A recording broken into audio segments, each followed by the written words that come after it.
Nah, selanjutnya kita akan masuk pada pertemuan yang kedua, dan pertemuan yang kedua kali ini kita akan membahas lebih kompleks lagi dengan sub pembahasan bagian A, menelaah ancaman terhadap integrasi nasional. Sekarang yang perlu kita perhatikan dalam pembahasan ini, dan kali ini kita akan coba tinjau terlebih dahulu letak posisi kewilayahan geografis Indonesia di peta. Oke, sekarang kita akan memperhatikan peta dunia. Pernahkah Anda memperhatikan peta? Jika pernah, mari kita tunjukkan posisi Indonesia di dalam peta dunia. Posisi negara Indonesia berada di tengah-tengah belahan bumi utara dan belahan bumi selatan, dan berada tepat di tengah-tengah negara di dunia. Dan sekarang kita akan menentukan letak wilayah Indonesia atau negara Indonesia dalam peta bidang datar di dunia. Nah, di dalam peta, posisi Indonesia berada di belahan bumi utara dan belahan bumi selatan, dan dilintasi garis khatulistiwa serta diapit oleh dua benua di dunia, yakni benua Australia dan benua Asia. Posisi Indonesia berada di antara dua samudra di dunia, yakni Samudra Hindia dan Samudra Pasifik. Posisi tersebut menunjukkan bahwa kondisi wilayah Indonesia posisi silang, yang menunjukkan dan menjelaskan bahwa posisi Indonesia sangat strategis di mata dunia. Nah, selain aspek dari letak posisi geografis kewilayahan Indonesia di mata dunia, jadi dalam hal ini juga kita harus paham akan bagaimana dengan aspek kehidupan sosial bangsa Indonesia di mata dunia. Nah, sebelumnya Indonesia berada di belahan bumi utara dan di belahan bumi selatan. Jadi titik tengahnya ada di tengah posisi letak negara Indonesia. Baik, penduduk Indonesia terletak di antara berpendudukan padat di bagian bumi utara dan berpenduduk jarang di bagian bumi selatan. Yang kedua, ideologi Pancasila berada di antara ideologi komunis di bagian utara dan ideologi liberalisme di bagian selatan. Sedangkan demokrasi Pancasila Indonesia berada di antara demokrasi rakyat di utara dan demokrasi liberal di selatan. Yang keempat, sistem ekonomi Indonesia berada di antara sistem ekonomi sosialis di utara dan sistem ekonomi kapitalis di selatan. Yang kelima, masyarakat Indonesia berada di antara masyarakat sosialis di utara dan masyarakat individual di selatan.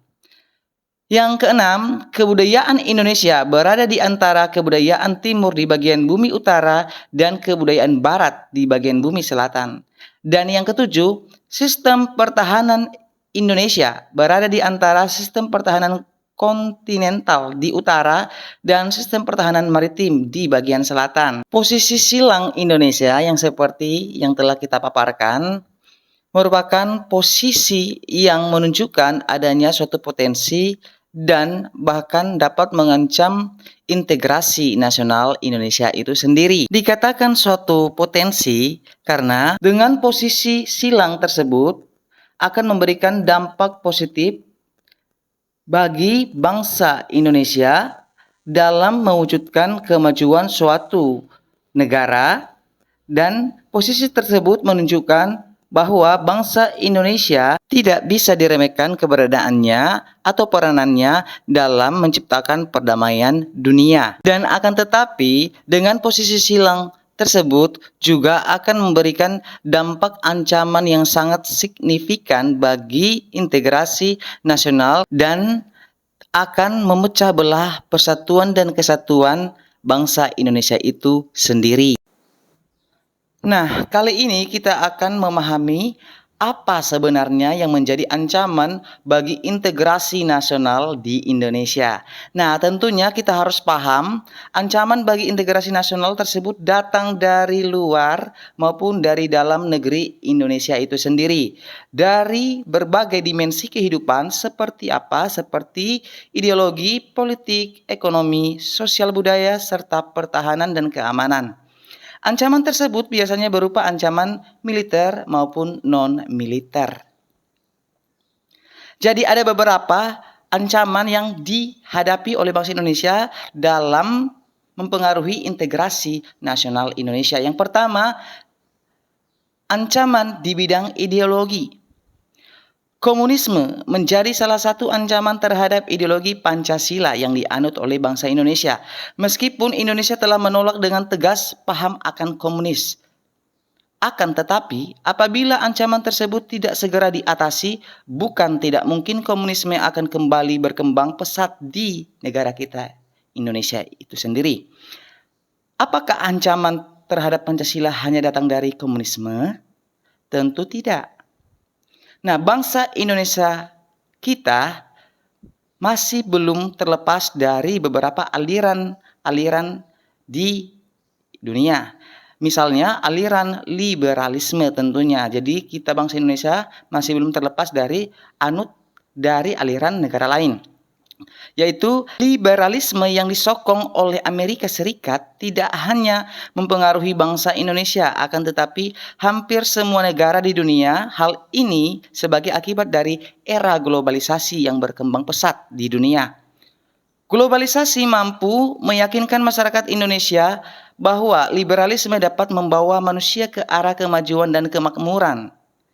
Tidak jarang hal ini mempengaruhi pikiran masyarakat Indonesia itu sendiri untuk tertarik pada ideologi tersebut.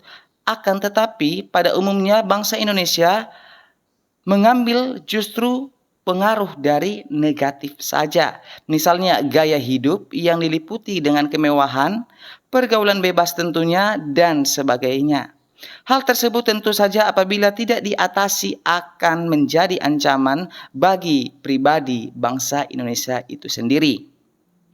Nah, sekarang kita masuk kepada pembahasan yang kedua, yaitu ancaman di bidang politik.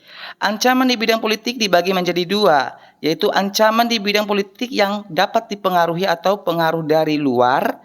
Misalnya, ancaman di bidang politik dilakukan oleh suatu negara dengan melakukan tekanan politik terhadap negara lain, khususnya misalnya Indonesia.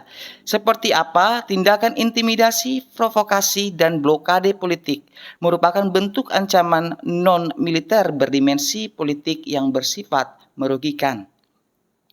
Nah, sekarang pengaruh di bidang politik dari dalam negeri.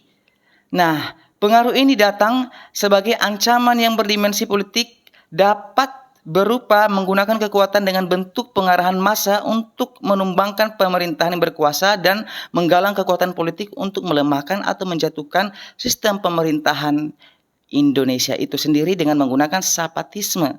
Nah, zapatisme itu sendiri merupakan bentuk tindakan dari sekelompok orang atau individu atau bahkan organisasi dengan melakukan bentuk unjuk rasa atau demonstrasi besar-besaran yang sifatnya anarkisme. Dan hal itu akan merugikan bangsa Indonesia sendiri dan merupakan suatu ancaman. Nah, ketiga kita akan bahas ancaman di bidang ekonomi. Nah, sebagai negara yang berkembang, tentunya globalisasi perekonomian merupakan suatu proses kegiatan ekonomi dan perdagangan ketika negara-negara di seluruh dunia menjadi satu kekuatan pasar yang semakin terintegrasi dengan tanpa rintangan batas teritorial negara satu dengan negara yang lain.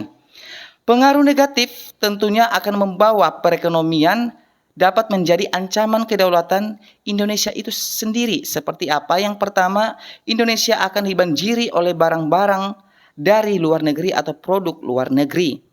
Yang kedua, cepat atau lambat perekonomian negara kita akan dikuasai oleh pihak asing atau invasi asing, pengaruh dari negara asing. Nah, yang ketiga yaitu timbulnya kesenjangan sosial yang tajam sehingga akibat dari adanya persaingan bebas tentunya. Yang keempat, sektor-sektor ekonomi rakyat yang diberikan subsidi semakin berkurang. Dan yang terakhir, memperburuk prospek pertumbuhan ekonomi jangka panjang di Indonesia. Sekarang kita masuk kepada ancaman yang keempat, yaitu ancaman di bidang sosial budaya. Ancaman di bidang sosial budaya ini dapat dipengaruhi dari dalam dan dari luar.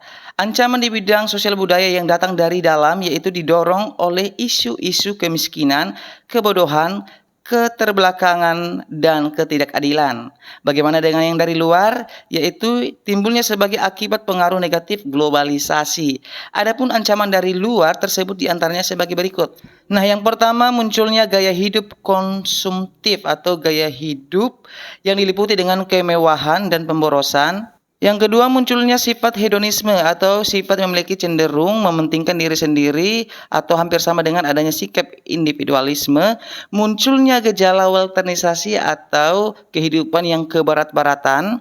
Yang kelima, semakin memudahnya semangat gotong royong, rasa solidaritas dan kepedulian, dan kesetiakawanan sosial. Dan terakhir, semakin lunturnya nilai-nilai keagamaan dalam masyarakat. Nah, sekarang kita akan tinjau dari nomor 5, ancaman di bidang pertahanan dan keamanan di Indonesia khususnya. Nah, wujud ancaman di bidang pertahanan dan keamanan pada umumnya bersifat ancaman militer. Nah, ancaman militer itu sendiri merupakan suatu ancaman yang memiliki suatu kekuatan bersenjata yang terorganisir yang dapat merugikan atau membahayakan suatu negara ataupun wilayah Indonesia itu sendiri dan perdamaian dunia.